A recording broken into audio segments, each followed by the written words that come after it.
35 episodes, 33 official hammers, 21 wins, 28 ladder rungs cashed, including odds of plus 700, plus 800, plus 900, and even plus 1100. But today, we're bringing the hammer down one final time. Welcome to the final episode of Lucrative Hammer of the Week. What's going on, lads? Welcome back to Hammer of the Week. And yes, you heard it correctly in the intro. This is going to be the final episode of Hammer of the Week. After 35 episodes, I have decided to retire the hammer, at least for now. I'm not saying that one day I won't bring back the hammer. Maybe one day I wake up feeling inspired, dust off the old hammer and bring it back to life. But for the foreseeable future, this will be the final episode. The honest reason for that is pretty simple. I just want to free up my time to do different things. You know, this series takes a long time to record, research, and edit every single week. A hell of a lot more time than the 10 to 15 minutes you see of it every single week. So I want to free up my time to focus on other things. There is one thing in particular that I am working on right now that's taken up a lot of my time, and I think everybody watching this will be interested in that particular thing. So stay tuned for that. I'll be announcing it throughout my social medias over the next coming weeks/months. And just to clarify, I'm still going to be doing my full card breakdowns every single week on YouTube. And if anything, this just gives me more time to focus on that video. So you could see an uptick in quality on that video specifically. But I just want to free up some time to move my time and energy into the next phase of what I'm building. Before we move forward though, we need to give Hammer of the Week the send-off that it deserves. So in this episode, I'm going to post up the final results, the best wins, the worst losses, the bad beats, etc., etc. Then, of course, at the end of the episode, I will give you one final retirement hammer. Now, it will not be added to the official record. That record is now finished, but I couldn't do an episode of Hammer of the Week without swinging a hammer one final time and actually giving you a hammer. So I will do that, but let's start with the official results. So across the 35 episodes, that's how long we've been doing this, lads, 35 episodes, we've had 33 official hammers, and the reason is because 2 fights were cancelled. And officially, we finished with 21 wins, 12 losses, 2 voids, 2 cancellations, as I said, which is just above a 63% hit rate. Those are on the hammers alone. That's not including the ladders. We are also ending the hammer series on a 4-week win streak. So we've won our last 4 hammers in a row. We've also cashed 8 out of the last 10 hammers. So 10 weeks, we've only lost 2 out of those 10. And out of those 10 weeks, we have hit 14 ladder rungs in total. So 14 bets, separate bets on top of the hammers where we've cashed 8. So in the last 10 weeks, we've cashed 22 bets, some of them being plus 700, plus 800. Now, obviously, I didn't give a staking structure out. I didn't recommend you put any specific amount of money on these bets like I do in my service, for example. Every bet I place, I tell everybody in my service how much money to put on each bet. But for the Hammer of the Week, it's just a fun episode, so I didn't do that. However, I have played around with a couple of staking methods that I will show you right now. So since it's Hammer of the Week, I thought we're not just going to put one unit on it, right? It's a hammer. It's meant to be a bigger bet. So for a standard staked method number 1, if you had placed 4 units on the hammer and 1 unit on every ladder, the results would be like this. For the 4 units on the hammer alone, you would have a profit of 1.05 units. And then for 1 unit split across all ladders, not 1 unit on each ladder, which obviously would be more profit, but 1 unit split across all the ladders, you would have a profit of 20.11 units. For a combined total profit of 21.16 units, with the ROI sitting at 12.91%. That's obviously a very conservative approach, laying out only 5 units on the entire week. If you wanted to go a little bit more aggressive and really hammer the Hammer of the Week, then this is staking method number 2. So 5 units on each hammer would return 1.31 units of profit, and then 5 units split across all the ladders would have returned 100.57 units for a combined total profit of 101.88 units with an ROI of 31.35%. So as you can see here, it's kind of ironic that the ladders are really where this show has shined. The hammer is in profit, but it's nothing to write home about, right? 21 wins and 12 losses. It's not really a great record, but the ladder of the weeks is an exceptional record. You know, 5 units split across the ladder rung. So 5 units total, 2.5 unit on each ladder rung. Sometimes we have 3, so it's like 1.4 units or whatever it is, would have returned over 100 of units of profit just on the ladders alone. Now, I did mention it, but I do want to be clear. These are just retrospective staking models, right?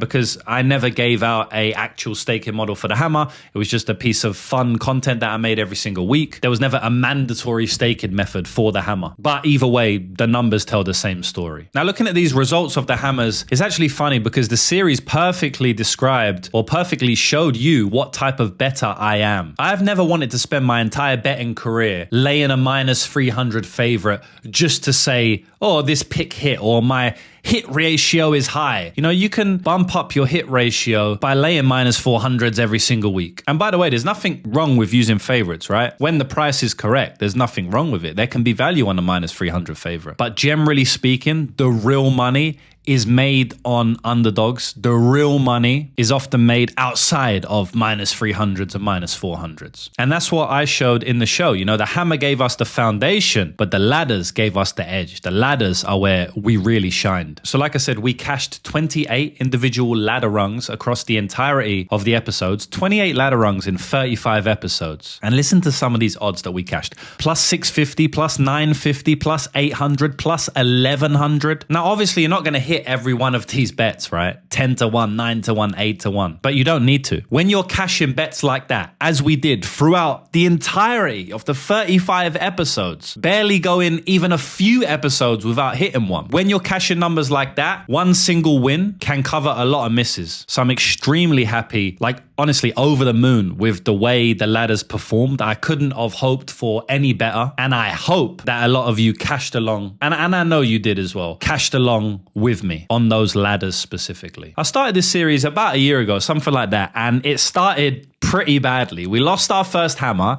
It was Jared Gordon against Rafa Garcia. But not only did we lose, that fight, that hammer was absolutely chaotic, right? It was a minus 220 favorite. And then right before the fight, literally the day before the fight, Jared Gordon gets hit by a car while he was standing. It completely tears his knee and he has a bad injury the night before his fight. He doesn't pull out of the fight, still performed extremely well considering what has happened. Just go and listen to Jared's description of how he got hit by the car. It's absolutely insane. He fought really well, honestly, in that fight, considering what happened to him. But he came up short, and so did the hammer, you know. So we started the series officially with a loss, which wasn't ideal, you know. I bring out a series, hammer of the week's meant to be like one of the best bets of the week, and then at minus 220, he gets finished in round 3. But it wouldn't be MMA without a bit of chaos, you know. And, you know, it was chaotic through the entire series. We had a couple of fights cancelled. Mateus Camilo at plus 100, then Robert Valentin at minus 150. I still believe the plus 100 Mateus Camilo would have smoked El Sawadi, and Robert Valentin would have smoked Jackson McVeigh. But the bookies weren't letting it run. They was trying to stop the hammers before we even started. I want to talk about some losses as well, because it will be super easy for me to make a retirement episode and only talk about the wins, but honestly, that would not represent the series properly, because we had losses. Hammer number 3. So the series started out kind of bad with Jared Gordon, number 3. Hammer number 3 was Patchy Mix. Patchy effing Mix at minus 250 against Jacob Wicklax. And at the time, Patchy Mix had a lot of hype. The hype's completely gone now, but he had a lot of hype going into that fight. And I picked him in that fight. It was even more frustrating because I literally bet against him the previous fight against Mario Batista. I got Mario Batista at plus money and I bet against him like plus 150 or plus 130. But then I did back him against Wicklax because I just thought he would win the fight. I thought his grappling was too good. Now, a lot of people thought he won that fight. When I was watching it live, and I haven't gone back and watched that, but when I was watching it live, I thought he won the fight too. But obviously I'm biased. But it doesn't matter because the hammer officially lost. It was a split decision loss. And honestly, that was one of the worst reads of the entire series. Probably the worst hammer of the entire series. Not only, like, it was a split decision loss, right? So it's not like he got dominated or anything, but it was just the fact that he had so much hype and then he lost that way. In a close fight, so it was tough to take. In a fight that I thought he won, Patchy Mix wasn't who we thought he was. And that's just point blank period. Or at least at the time he came to the UFC, he was past his prime and wasn't who we thought he was. Now, the worst hammer, like the 100% worst hammer, purely by price, was Yaida Del Valle at minus 380 against Jordan Leavitt. That's disgusting, boys. Honestly, like, I don't know what was going on. I was so convinced he would win, though. Like, I had so much money on Yaida Del Valle, man. It was ridiculous. I was so convinced that he would win. I thought there's no way Jordan Leavitt can beat him. I actually predicted Jordan to win the first round, which is kind of crazy, you know, in hindsight, that I bet so much money on Yaida when I thought he was going to lose the first round. But I was just so convinced that he would gas out. I don't know why I thought that. I thought Yida would be able to scramble better. And look, it was just a bad read for me. I couldn't go over in my head why I did this. And at the end of the day, there's no real answer. It was just a bad read, and that's what it was. We also had our worst losing streak between episodes 18 and 21. 4 consecutive hammer losses, which is pretty bad. We had never gone on a losing streak for more than 1 week, like back-to-back before that. I don't think we had back-to-back hammer losses before that. And then we just went for a 4-week losing streak. It was Max Holloway against Charles Oliveira. Terrible bet. Philly versus Delgado under 2.5 rounds. I think that was a very unlucky bet. Delgado's a hurricane, and it was kind of surprising that he wasn't able to catch Philly. And they were landing some big shots in that fight too. We also had Kondratavicius versus Anthony Tricoli under 1.5 rounds. Kind of crazy that didn't go under 1.5 rounds. And then Izzy against Joe Pyfer, which in hindsight was a bad bet, but I just felt like, before that fight, we didn't know that Izzy was washed. And I felt it could be like a veteran lesson type fight. But the way the series responded after that, after the 4 consecutive losses, was unbelievable. We went on a crazy run. Like I said, cashing 8 out of the last 10 hammers. And that's what sports betting is about. And that's what I'm most proud about in sports betting. It's not my wins. It's the way I've reacted and responded after losses. Because everyone goes through losses, but I've been betting on sports now regularly every single week for 10 years, more than 10 years. And I've been betting on sports for 15 years. I've gone through long losing streaks, but I've always responded very well. And I've always responded winning 10 times, 100 times, 1,000 times the amount that I've lost. So that's what I'm most happy about. I showcased what I do in my own sports betting through the Hammer of the Week series, bouncing back from the 4-week L streak and going on a crazy run. And I'm happy to retire the Hammer of the Week on a crazy run, cash in 4 consecutive hammers in a row, hitting 14 separate ladder bets in the last 10 weeks. The ladder bets are basically always plus money, oftentimes big plus money. So we're retiring the series at its best form. I'm retiring on top, like Khabib Nurmagomedov, not like Tony Ferguson. I got the hammers in front of me, and some of the best hammer of the weeks were Carlos Prates versus Leon Edwards, minus 200. Also via knockout, plus 170. Also via knockout round 2. We didn't pick round 1. We didn't pick round 3. We picked round 2 at odds of plus 650. That cashed. One of my favorite ones was Muin Gafurov versus Jakub Wickless ends inside the distance at odds of plus 105. We hit that with 1 second left. Literally, the bet cashed at 4 minutes, 59 seconds of round 3. Not only did we cash the hammer, which we deserved to cash, that bet was like unbelievable. It was plus 105 and it looked minus 300 almost. Like that fight should have finished 100 times. So I felt like we would deserve to cash it, but the way we cashed it was insane. Not only did we hit that, but we also hit Wicklak's submission at odds of plus 275. And we had submission round 2 at plus 1,000, which was so close, but it is what it is. I'm happy to cash nonetheless. We hit some bangers, man. Like, I'm not going to go through them all. I'd say number 1, maybe Ethan Ewing at odds of minus 140 against Rafael Estevam. And we also hit Ethan Ewing wins in round 3 at plus 950. I mean, going into that fight, like, Rafael Estevam was a very popular underdog. And a lot of people were saying this is a horrible bet on Ethan Ewing, especially because it was 1 week after Israel Adesanya. And it was actually the first hammer that we won. That was the 4-week loss streak. And then we bounced back on the 5th week with Ethan Ewing. So, anytime you go on a losing streak, anytime I lose, the comments go crazy, the people go crazy, call me a fraud, a scammer, all of this stuff for a couple of losses, which is hilarious because the losses prove that I'm actually legit and real because I'm showing you them in real time. So to come back with Ethan Ewing when the sentiment was at its worst, it was like that hammer of the week's terrible, it's lost 4 weeks in a row. To come back with Ethan Ewing, and I think it was the most dominant hammer, was pretty good. We had Jacqueline Amarim as an underdog, plus 100 against Loma Lukbunmi. Wins inside the distance, plus 185. Wins via submission, plus 275. We cashed them all. I do remember one of the biggest the biggest cash ever was Melissa Croden. We had her at plus 105 again. Lots of plus money hammers I've been giving out on minus 120s and stuff, like pretty good. Just looking through the entire stats, there's a lot of very closely lined or underdogs here. And that's what I wanted to do, boys. I didn't want to give you guys out a minus 300 every week. Sure, a couple of weeks we did minus 300, but most of the time, boys, like minus 150, minus 170, plus 105, plus 110, minus 130. But yeah, that Melissa Croden one was epic. Melissa Croden to win in round 3 at plus 1400.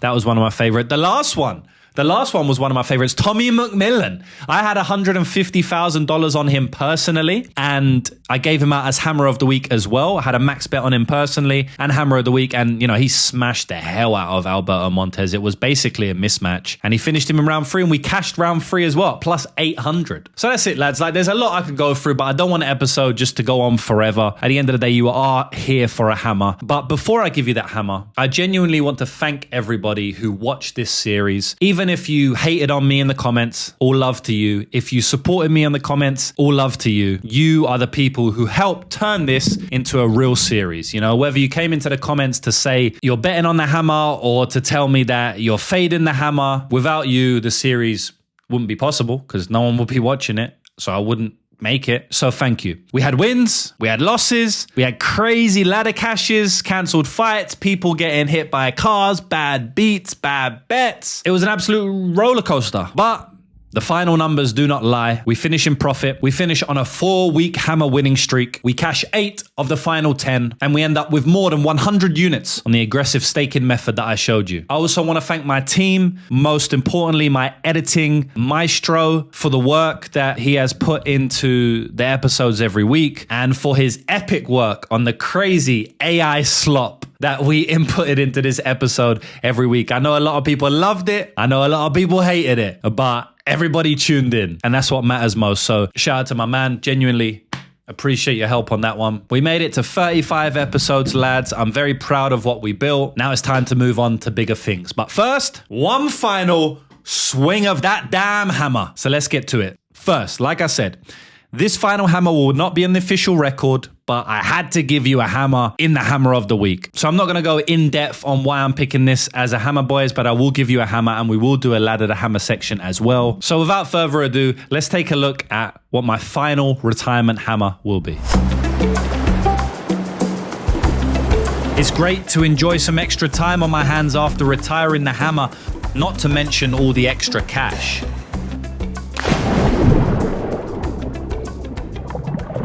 Is that what I think it is? Let's get to Abu Dhabi for one final hammer. So there it is, lads. It is Ankalaev at odds of minus 190 against Mike Davis. So look, the reason I'm picking Ankalaev, boys, the main reason, honestly, is that I think Mike Davis is past it. I have respect for Mike Davis. He's a great fighter in his prime. He was really good. He put on one of the best Dana White's Contender Series performances ever in his fight against Sadiq Yusuff, or at least Dana White's Contender Series fights, one of the best fights ever. But I do think that he's washed now. I think that he is more focused on things outside of the octagon, and I just feel like Ankalaev is in his prime, 11-0, undefeated. I think it's going to be too much for him. His pressure, his grinding style, his strength is simply going to be too much. His youthfulness, his non-injury body, compared to Mike Davis, is going to be too much. So that's the main reasoning, lads. It will be Ankalaev minus 190 against Mike Davis, and we will, of course, go on to now my favorite section, the final ever, ladder to hammer. So, lads, I can't lie. I do think Ankalaev is going to win this fight via decision. So I'm very sorry for the last hammer. I can't give you some crazy plus 1100, but you've had enough of them out of me over the last 35 episodes. We're going to go for the first rung on our ladder, or the second rung. We are going to go with Ankalaev via decision at odds of plus 115.